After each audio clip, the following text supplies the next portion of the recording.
आप लोग? मुझे उम्मीद है कि आप लोग अपने घर पे बहुत अच्छे होंगे और इस सिचुएशन में आप लोग घर पे अपने अच्छे से पढ़ाई भी कर रहे होंगे। मैं आज फिर एक नई वीडियो के साथ हूँ यहाँ पे, जिसमें मैं आपको जीएसटी के कुछ क्वेश्चंस करवाऊंगी। मैंने अपनी प्रीवियस वीडियोस में कुछ शेयर किया था कि जीएसटी के बेसिक कॉन्सेप्ट्स क्या होते हैं। आप लोग चाहें तो वो वीडियोस देखें तो आप लोग को समझ में आएगा कि जीएसटी क्या है और जीएसटी के कुछ बेसिक्स क्या है। ओके, आज मैं यहाँ पे आपको क्वेश्चन बताऊंगी जीएसटी के ऊपर, तो आप लोगों को ये और अच्छे समझ में आएगा कि जीएसटी को हम कैसे इम्प्लीमेंट करते हैं क्वेश्चंस के अंदर। ठीक है, here is the question.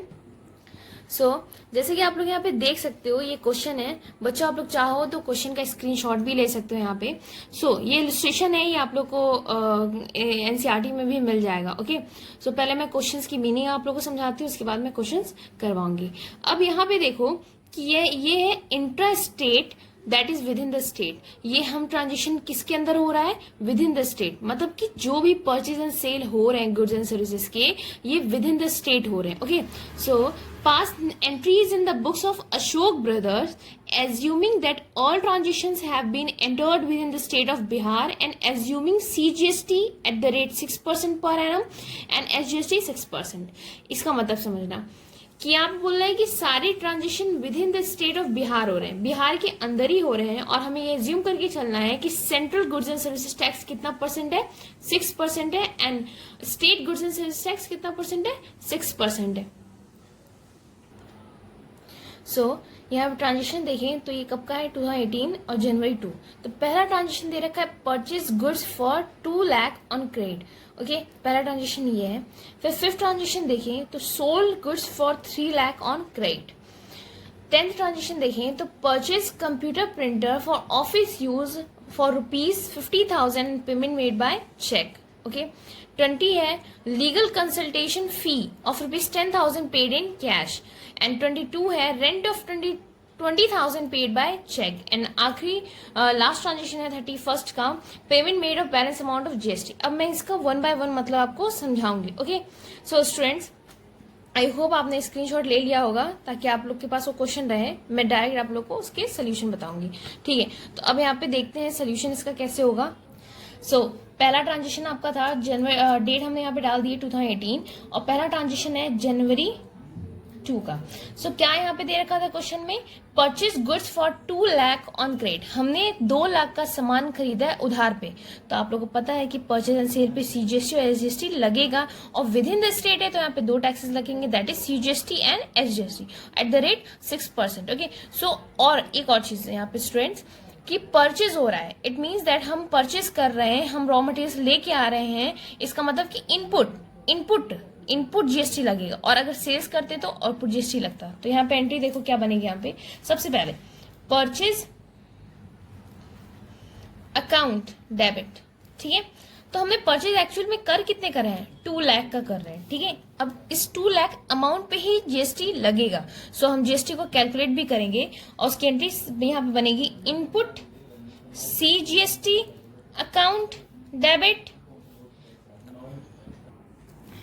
Input CGST account debit. ठीक है, अभी कितना है मैं भी आपको कैलकुलेट करके बताऊंगी, पहले एंट्रीज पास कर लेते हैं। And input SGST account debit to, अब यहाँ पे देखो, यहाँ पे ये लिखा हुआ था कि हमने उधार में सामान खरीदा, मतलब कैश तो हमारा गया नहीं है, तो यहाँ पे क्रेडिट। अब क्रेडिटर का नाम भी गिवन नहीं है, तो हम यहाँ क्या लिखेंगे? वो क्रेडिटर है, a common name that is creditor account. Okay, अब क्रेडिटर के अमाउंट में कितना आएगा वो हम यहाँ पे देखते हैं। यहाँ देखो, पहले हम सॉल्व करते हैं कि 2 लाख का हमने परचेज किया था। ये हमारी क्या है? परचेज अमाउंट है। इसी के ऊपर 6% क्या लगेगा? 6% सीजीएसटी लगेगा। तो हम 6% कितना हो जाएगा इसका? स्टूडेंट्स, आप यहाँ पे कैलकुलेट कर सकते हो, 6% ऐसे निकाल सकते हो, तो ये आपको हो जाएगा 12,000। ओके, और 6% क्या लगेगा? एसजीएसटी लगेगा। तो एसजीएसटी भी आपका कितना हो जाएगा? 12,000 हो जाएगा। ओके, एसजीएसटी और सीजीएसटी आपका दोनों कितना लग गया? 12,000। तो इट मीन्स दैट कि क्रेडिटर को हमें एक्चुअल में कितना पे करना पड़ेगा? 2,24,000। अब स्टूडेंट्स, एक बात आप ध्यान देना कि यहाँ पे परचेज आपने सिर्फ 2 लाख का किया है। इनपुट सीजीएसटी और इनपुट एसजीएसटी, जो जीएसटी लगा है उसकी वजह से क्या हो गया है कि हमें पे कितना करना पड़ रहा है? 2,24,000। Okay, Now, come to the second transaction, that is of date 5 जनवरी 5। सो सेकेंड ट्रांजेक्शन दे रखा है, sold goods of ₹3 lakh on credit. 3 lakh का सामान बेचा है किसमें, उधार में, that is on credit. Okay, so entry क्या पास होगी, यहाँ पे देखो सबसे पहले तो ये देखो कि क्रेडिट पे बेचा है, इट मींस पैसे तो आ नहीं रहे, तो बैंक या कैश अकाउंट तो डेबिट नहीं होगा, तो डेबिट होगा क्या भैया, हमने सामान बेचा है, तो it means that we are created what, debtor. So debtor हमारी एसेट है, तो डेटर अकाउंट क्या हो जाएगा, डेटर्स अकाउंट डेबिट, ये आपका डेबिट होगा। ओके, अब इसके अंदर क्या अमाउंट आएगी वो हम बाद में देखेंगे, सबसे पहले एंट्रीज बना लेते हैं। तो टू सेल अकाउंट हम कितने का कर रहे हैं, एक्चुअल में 3 लाख का कर रहे हैं, तो 3 लाख पे ही तो जीएसटी लगेगा, है ना। सो अब यहाँ पे हम सेल कर रहे हैं स्टूडेंट्स, तो इसका मतलब कि हमारे पास हमें जीएसटी रिसीव हो रहा है, और जब जीएसटी रिसीव होता है तो क्या लगता है, आउटपुट सीजीएसटी अकाउंट और आउटपुट एसजीएसटी अकाउंट। ओके, ये दोनों क्रेडिट में आएंगे क्योंकि जीएसटी हमें रिसीव हो रहा है। अब यहाँ पे स्टूडेंट्स हम देख लेते हैं। सो हम यहाँ पे अगर कैलकुलेट करें तो हमने 3 लाख का सेल किया है, और इसी के ऊपर क्या लगेगा, 6% सीजीएसटी एंड 6% एसजीएसटी लगेगा। तो आप इसको कैलकुलेट करोगे, आप निकालोगे तो कितना हो जाएगा, 18,000। यहाँ हम क्या कह सकते हैं कि 18,000। तो सीजीएसटी एंड एसजीएसटी दोनों कितना लग गया, 18,000। ठीक है, तो अब यहाँ पे हम एंट्रीज पास जब करेंगे तो आपका यहाँ देखो आउटपुट एसजीएसटी कितना लगा, 18,000, और आउटपुट सीजीएसटी कितना लगा, 18,000। इट मीन्स दैट डेटर्स हमें कितना मिलेगा, 3,36,000। स्टूडेंट समझ में आ रहा है आप लोगों को कि मैं क्या कह रही हूँ, जब भी हम परचेस करेंगे तो इनपुट जीएसटी लगेगा, और जब भी सेल करेंगे तो आउटपुट जीएसटी लगेगा। जब भी परचेस करते हैं तो पे करते हैं, और जब सेल करते हैं तो रिसीव करते हैं। Okay, now come to the third transaction that is on dated 10। लिखा हुआ है, purchase of computer printer for office of for ₹50,000 payment made by cheque. हमने एक कंप्यूटर खरीदा है ऑफिस के यूज के लिए, जिसका पेमेंट हमने थ्रू चेक किया है। इट मीन्स कि बैंक यहाँ से पैसे जा रहे हैं और थ्रू चेक से जा रहे हैं, इसका मतलब बैंक अकाउंट क्रेडिट होगा। ओके, सो अब हमने कंप्यूटर खरीदा है और ऑफिस के लिए खरीदा है, तो it means that is office equipment. ये क्या है हमारा, ऑफिस इक्विपमेंट। सो ऑफिस इक्विपमेंट, थर्ड ट्रांजेक्शन देखें तो ऑफिस इक्विपमेंट अकाउंट डेबिट। अब देखो परचेज की अमाउंट तो 50,000 ही है ना। सो इनपुट, इसके ऊपर अब जीएसटी लगेगा, तो input CGST account debit, input SGST account debit to bank. यहाँ पे स्टूडेंट देखो मैंने बैंक क्यों डेबिट किया है, क्योंकि हम थ्रू पेमेंट किस थ्रू कर रहे हैं, चेक से कर रहे हैं। ठीक है, सो इन 50,000 रुपये अगर हम लगाएं 6%, तो इसमें कितना लग जाएगा बताइए।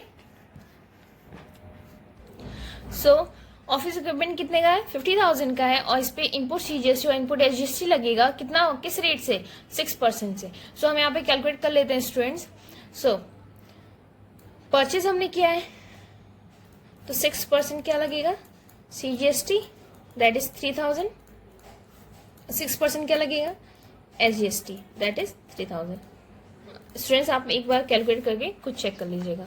ओके, सो 3,000 इट मीन्स कि हमें एक्चुअल में पेमेंट कितनी करनी पड़ गई, 56,000। समझ में आ रहा है स्टूडेंट्स ये, let me erase that is 56,000। Okay, now come to the fourth transaction that is on dated 20. Come to the fourth transaction that is dated on 20, that is legal commission fee of ₹10,000 paid in cash. अब legal consultation फी क्या है students, आप लोगों को पता है कि कुछ डिस्प्यूट्स होते हैं या कोई भी ऐसी लीगल डिस्प्यूट्स होते हैं जो हमें कोर्ट के थ्रू सॉल्व करने पड़ते हैं, तो हम क्या करते हैं अपने बिजनेस के लिए कोई लीगल कंसल्टेशन भी रख लेते हैं जो हमें लीगली एडवाइस करता है टाइम टू टाइम कि क्या करना चाहिए।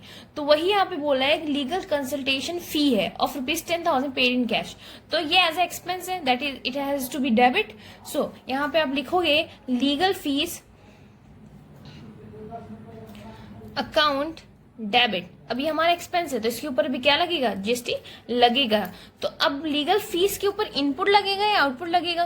देखो स्टूडेंट्स, आपने सर्विसेज क्या कर रही हैं, परचेस कर रहे हो, सर्विसेज कोई और आपको दे रहा है, it means you have purchase है। ओके, तो यहाँ पे इनपुट लगेगा, तो input CGST account debit, input SGST account debit to bank. आप थ्रू क्या, कैश के थ्रू पे कर रहे हो, तो to cash account. Okay, legal fees है कितने के, 10,000 के, और इनपुट सीजीएसटी और इनपुट एसजीएसटी आपको पहले से पता है 6% लग रहा है, दैट इज कि यहाँ पे 600 इनपुट सीजीएसटी लगेगा और 600 इनपुट एसजीएसटी लगेगा। इट मीन्स आपको टोटल कितना पे करना पड़ेगा, 11,200। ओके, स्टार्ट करें। Now come to the fifth transaction, that is on dated 22, rent of 20,000 paid by check। Rent हमने पे किया है थ्रू चेक से, मतलब कि पैसा जा रहा है और through cheque, it means that bank has to be credited. Okay, अब यहाँ पे आप देखो कि रेंट हमारा क्या एक्सपेंस है, इसका मतलब यहाँ इस पे भी क्या लगेगा, जीएसटी लगेगा। स्टूडेंट्स, मैं आगे की वीडियोस आपसे शेयर करूंगी तो मैं उसमें ये बताऊंगी कि कौन कौन से ऐसे एक्सपेंसेस हैं जिन पे जीएसटी नहीं लगता। ठीक है, उसके अलावा जितने भी एक्सपेंसेस होंगे उन सब पे जीएसटी लगेगा। ठीक है, सो रेंट भी एक ऐसा एक्सपेंस है जिसपे जीएसटी लगेगा। तो आप यहाँ पे रेंट एक्सपेंस है तो rent has to be debit, तो rent account debit, input CGST account debit, input SGST account debit to bank. हम स्टूडेंट देखो, हम यहाँ पे थ्रू चेक के थ्रू पे कर रहे हैं, इट मीन्स बैंक से हमारा पैसा जा रहा है। ठीक है, तो रेंट एक्चुअल में है कितने का, 20,000 का, और उसके ऊपर 6% लगेगा, that means 1200। Okay, input CGST 1200, input SGST 1200, मतलब टोटल हमें पेमेंट एक्चुअल में करनी कितनी पड़ गई, 22,400 की, 22,400। ओके स्टूडेंट्स, नाउ स्टूडेंट्स अब सबसे मेन पॉइंट पे आते हैं। अब देखो, हमने सारी एंट्रीज पास कर ली हैं। अब मैंने आप लोगों को पहले ही बताया था कि आपको क्या करना होता है, हर क्वेश्चन के आखिरी में आपको जीएसटी का बैलेंस करना होता है। बैलेंस का मतलब कि जितना भी आपको आउटपुट जीएसटी रिसीव हुआ है उसको सेट ऑफ करना है, किससे, इनपुट जीएसटी से। मतलब मैंने आपको पहले वीडियोस में बताए हैं कि गवर्नमेंट क्या कहती है कि आप जीएसटी से फायदा नहीं उठाना है, जितना आपने पे किया उतना ही आप रिसीव करोगे। ओके, सो आपको दोनों को इक्वल करना होता है। अगर एक्स्ट्रा पेमेंट कर रखी है तब तो फर्दर असेट की तरह काम करेगा, बट अगर आपने कम पे कर रखा है, आउटपुट से कम कर रखा है पे, तो आपको अभी तुरंत पे करना पड़ेगा। सो अब हम क्या करेंगे, बैलेंसिंग का काम करेंगे। और बैलेंसिंग का काम करने के लिए सबसे पहले हम ये देखेंगे कि एक्चुअल में आउटपुट सीजीएसटी में कितना रिसीव हुआ है, आउटपुट एसजीएसटी कितना रिसीव हुआ है, इनपुट सीजीएसटी हमने कितना पे किया है, इनपुट एसजीएसटी हमने कितना पे किया है। ओके, तो ये क्वेश्चंस के अंदर हम लोग को पता चलेगा और ये भी पता चलेगा कि एक्चुअल में कितना बैलेंस बच रहा है। ठीक है, सो अगर हम देखें ट्रांजेक्शन के अंदर, सो अगर आप यहाँ पे देखो, सो सबसे पहले हमने क्या किया था, इनपुट सीजीएसटी, ये आप देख रहे हो कि इनपुट सीजीएसटी कितना हमने यहाँ पे किया है, 12,000। तो हम यहाँ क्या लिख देंगे, 12,000 यहाँ पे लिख देंगे। और इनपुट एसजीएसटी भी हमने कितना पे किया है, 12,000। ओके, नेक्स्ट ट्रांजेक्शन में अगर आप देखें तो आउटपुट सीजीएसटी और आउटपुट एसजीएसटी आपने 18,000 पे किया है, तो 18,000 और 18,000। नेक्स्ट ट्रांजेक्शन में अगर हम देखें तो इनपुट सीजीएसटी और इनपुट एसजीएसटी, तो ये यहाँ पे किस पे प्लस हो जाएगा, इनपुट सीजीएसटी और इनपुट एसजीएसटी में प्लस हो जाएगा। ठीक है, एंड उसके बाद अगर हम देखें तो फिर 20th ट्रांजेक्शन में भी हम देखें तो इनपुट सीजीएसटी और इनपुट एसजीएसटी हमने पे किया कितना, 600 और 600, तो ये भी इसमें प्लस हो जाएगा। ओके, एंड उसके बाद 22 में देखें तो यहाँ पे भी इनपुट सीजीएसटी और इनपुट एसजीएसटी हमने पे किया है, दैट इज 1200 और 1200, तो यहाँ पे भी 1200 और 1200। स्टूडेंट्स, ये प्लस और माइनस मैं क्यों कर रही हूँ, अब यहाँ पे आप समझना। ठीक है, कि आउटपुट हमें टोटल निकालना है कि टोटल एक्चुअल में हमने कितना पे किया है और टोटल हमने कितना रिसीव किया है। ठीक है, इनपुट सीजीएसटी किससे सेट ऑफ होता है, आउटपुट सीजीएसटी से। ठीक, और इनपुट एसजीएसटी सेट ऑफ किससे होता है, आउटपुट एसजीएसटी से। ठीक है, आप अलग अलग भी ट्रांजेक्शन कर सकते हो और मैं आपको एक में करना बताऊंगी, लेकिन पहले हम ये देखते हैं कि एक्चुअल में हमने कितना रिसीव किया और कितना हमने टोटल पेमेंट किया है। सो आउटपुट आपने हम कितना रिसीव किया है, 18,000 और 18,000, मतलब टोटल आपने रिसीव किया है 18,000 और 18,000। एंड पे कितना किया है सीजीएसटी आपने, अगर हम इसको देखें तो अगर आप करते हो इसको तो ये आपका हो जाएगा 16,800, दैट इज 16,800। मतलब अब स्टूडेंट समझना कि आउटपुट सीजीएसटी आपने पे कितना, आपने रिसीव कितना किया 18,000, बट आपने एक्चुअल में पे कितना सिर्फ किया है 16,800। इट मीन्स कि आपने कलेक्ट ज्यादा किया है, तो कलेक्ट ज्यादा किया है तो आपको गवर्नमेंट को जितना डिफरेंस आ रहा है आपको पे करना पड़ेगा तुरंत। ओके, वैसे ही यहाँ पे आउटपुट एसजीएसटी है, तो आउटपुट एसजीएसटी पे आपने कितना कलेक्ट किया 18,000, बट आपने पेमेंट सिर्फ कितने की है 16,800 की, मतलब जो बैलेंस अमाउंट है आपको अभी तुरंत पे करना पड़ेगा थ्रू चेक। सो आप इसको अलग अलग भी कर सकते हो। तो स्टूडेंट्स पहले मैं आपको क्या करूंगी कि अलग अलग बताऊंगी और उसके बाद एक कंपाउंड एंट्री पास करूंगी, आप अपनी विश के अकॉर्डिंग आप उसे पास कर सकते हो। ओके, सो सबसे पहले हम क्या करते हैं, आउटपुट सीजीएसटी को सेट ऑफ करेंगे किससे, इनपुट सीजीएसटी से। तो इसकी एंट्री क्या पास होगी, यहां पे हम इसको सेट ऑफ करेंगे तो एंट्री होगी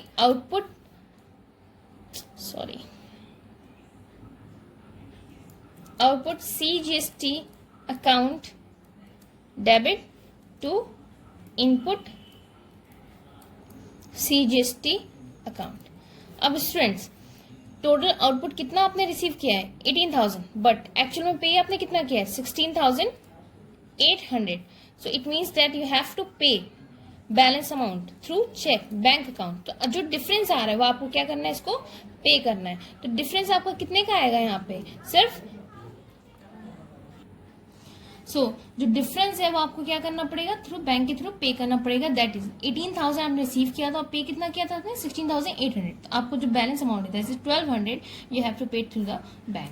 तो ये आपका आपने क्या किया है, आउटपुट सीजीएसटी को इनपुट सीजीएसटी से सेट ऑफ कर दिया है, मतलब आपने ये शो कर दिया है कि हमारे ये दोनों इक्वल है। ओके, नेक्स्ट आपका आएगा output SGST account debit to input SGST account. Students यहाँ पे भी आउटपुट आपने कितना रिसीव किया है 18,000 एंड पे कितना किया है 16,800। तो इसका मतलब कि आपको यहाँ पे करना पड़ेगा। ओके, सो कितना पे करना पड़ेगा 1200। तो ये आपका बैलेंस हो गया इतना।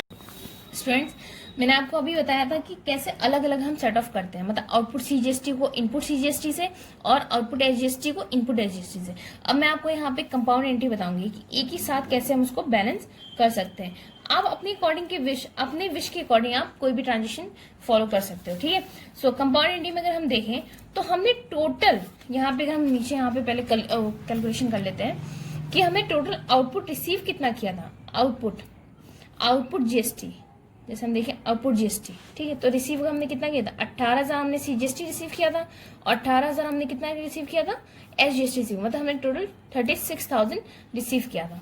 और इनपुट हमने पे कितना किया था, इनपुट जीएसटी, भैया सीजीएसटी और एसजीएसटी को मिला के टोटल जीएसटी है। दैट मीन्स हम यहाँ पे इसलिए कह रहे हैं कि आउटपुट जीएसटी और इनपुट जीएसटी। तो आपने पे किया था 16,800 और 16,800।